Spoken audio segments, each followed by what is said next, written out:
with the way you're doing your job. You got 75% of the people in the country think it's headed in the wrong direction. 75%. Mm-hmm. And 54% don't think that you deserve to be reelected. I mean, those are not good numbers with 11 months to go before the election. Well, look, we've gone through an incredibly difficult time in this country, and I would be surprised if the American people felt satisfied right now. They shouldn't feel satisfied. We've got a lot more work to do in order to get this country and the economy moving in a way that benefits everybody, as opposed to just a few. On Tuesday, we accompanied the president as he took that message to the middle of the country for what's been called the unofficial launch of his re-election campaign.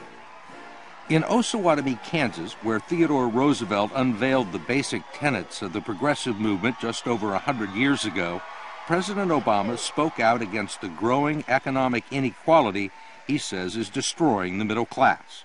This is a make-or-break moment for the middle class and for all those who are fighting to get into the middle class.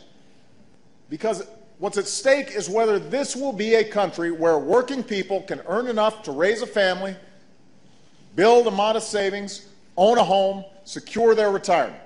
The president, in laying out the broad themes for his re-election bid, said the system has been rigged against the middle class, and he blamed the Republicans for fighting tougher regulations on the financial industry and opposing higher taxes for the wealthy. And their philosophy is simple. We are better off when everybody's left to fend for themselves and play by their own rules. I am here to say they are wrong.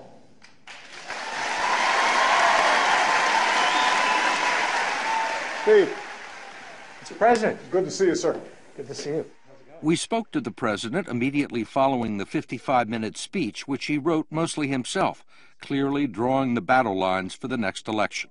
I mean, you were really talking about income inequality, which suggests redistribution of wealth. I'm going to interrupt you there. There are going to be Steve. people who say this is the socialist Obama and he's come out of the closet.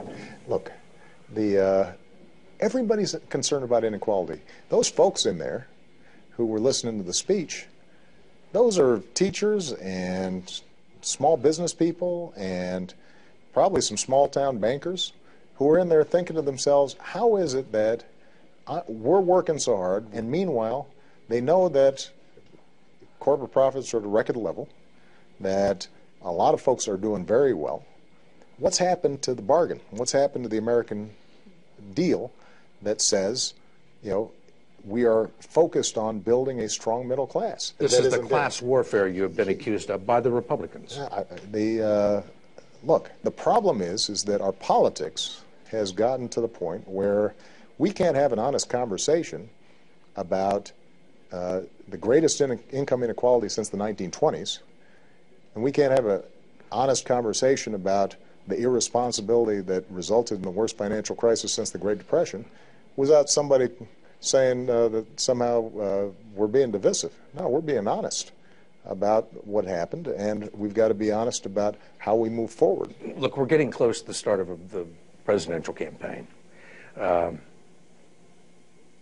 Does this mean no more governing for the next year until next November? I don't mean just for you, I mean for Congress. Do you have any hope that anything is going to get accomplished between now and the next election? If I have anything to do about it, absolutely. We're going to keep on pushing to get things done.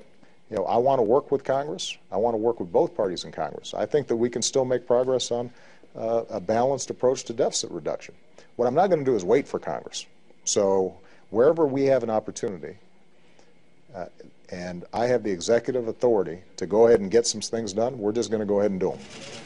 After returning to Washington, he was even more combative when he was asked about Republican charges that his foreign policy in the Middle East is one of appeasement. Ask Osama bin Laden and the 22 out of 30 top al-Qaeda leaders who've been taken off the field whether I engage in appeasement. Or whoever's left out there. Ask them about that. We talked to him about this new approach Friday morning at the White House. Since the midterm elections, you've made an effort at bipartisanship. It hasn't worked out that well.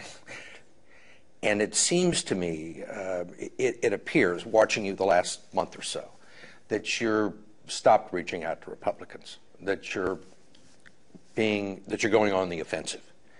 Well, look. And taking your message to the voters.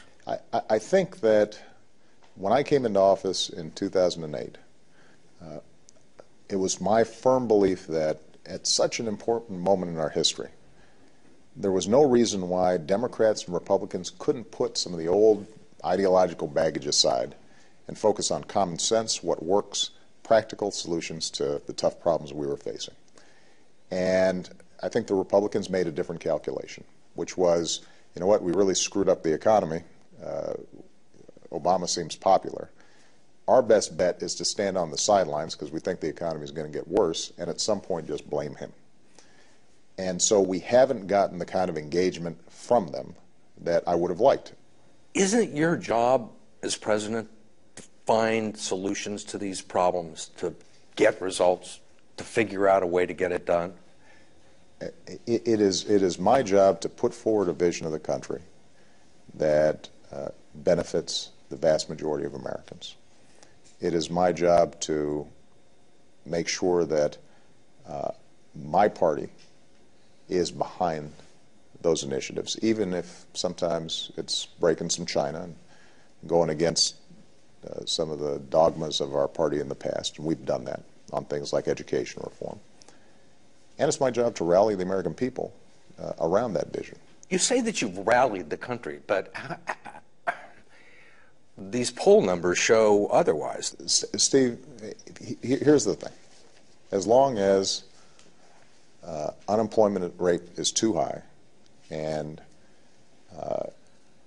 people are feeling under the gun day in, day out because their bills are going up and their wages and incomes aren't, or they're out of a job, they're going to feel unsatisfied.